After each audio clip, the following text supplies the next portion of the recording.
সাইয়্যিদুনা আব্দুল্লাহ ইবনে মাসউদ রাদিয়াল্লাহু তাআলা আনহু থেকে riwayat قال رسول الله صلى الله عليه وسلم إن أحدكم يجمع خلقه في بطن أمه 40 يوما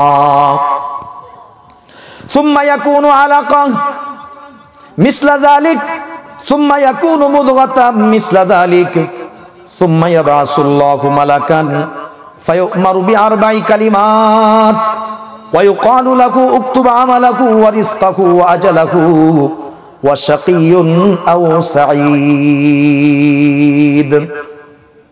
হযরত আব্দুল্লাহ ইবনে মাসউদ রাদিয়াল্লাহু তাআলা আনহু থেকে বর্ণনা, বুখারী মুসলিম শরীফের মধ্যে এসেছে, আল্লাহর নবী ইরশাদ করেন, আল্লাহ পাক কোন মানুষকে যখন তৈরি করেন, মাতৃগর্ভে যখন সে যায়, বীর্য আকারে 40 দিন পর্যন্ত এইভাবেই সে অবস্থান করে। এরপরে 40 দিন পার হয়ে যাওয়ার পর রক্তের জমাট বাঁধা, রক্তের দলার মতো হয়ে যায়, জমাট বাঁধা রক্তের মতো হয়ে যায়। এটা এইভাবে 40 দিন পর্যন্ত থাকি। এরপরে 40 দিন অতিক্রম করার পরে এটা গোশতের টুকরাতে পরিণত হয়ে যায়, মুদগা হয়ে যায়। ওই অবস্থায় সেটা আরো 40 দিন অবস্থান করি।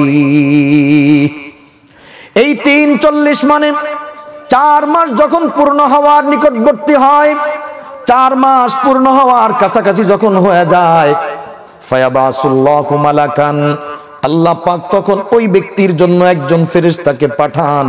মাতৃগর্ভে থাকা ওই মানুষ যার বয়সটা মাত্র 4 মাস হয়েছে, আল্লাহ পাক ওই লোকটার জন্য একজন ফেরেশতা নিযুক্ত করেন। ওই ফেরেশতাকে আদেশ করা হয়, ফায়ুমারু বিআরবাই কালিমাত, তাকে 4টি বিষয় লেখার জন্য আদেশ করা হয়।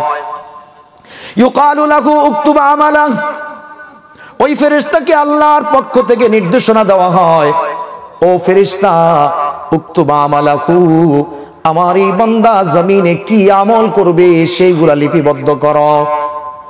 এরপরে তাকে বলা হয় ওয়ারিসকাহু, জমিনের মধ্যে সে কি পরিমাণ রিজিক পাবে সেটাও লিপিবদ্ধ করো। এরপরে বলা হয় উকতুব আজালাহু, সে কতদিন পর্যন্ত পৃথিবীতে থাকবে, বেঁচে থাকবে, তার হায়াত কতদিন হবে সেটা লিপিবদ্ধ করো। 4 নম্বরে বলা হয় লিখো শাকিয়ুন আম সাঈদুন, লোকটা কি সৌভাগ্যবান হবে নাকি হতভাগা হবে, এটা লিখে রাখো। এই 4 মাস পূর্ণ হওয়ার আগ মুহূর্তে এই 4টা বিষয় চূড়ান্ত করে ফায়ানফাকু ফীহির রূহা, এরপরে আল্লাহ তার মধ্যে রূহটা ফুঁকে দেয়। তাহলে আমি যখন মাতৃগর্ভে 4 মাস পূর্ণ হওয়ার আগ মুহূর্তে, তখনই আমার জিন্দেগির জন্য যা কিছু চূড়ান্ত করা আছে সেটা লিপিবদ্ধ করে দেওয়া হয়।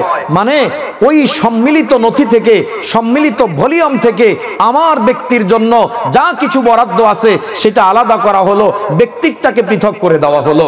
এরপর বছর বছর 1 বছরের বাজেট দেওয়া হবে, সেটা বাস্তবায়নকারী ফেরেশতাকে দেওয়া হবে।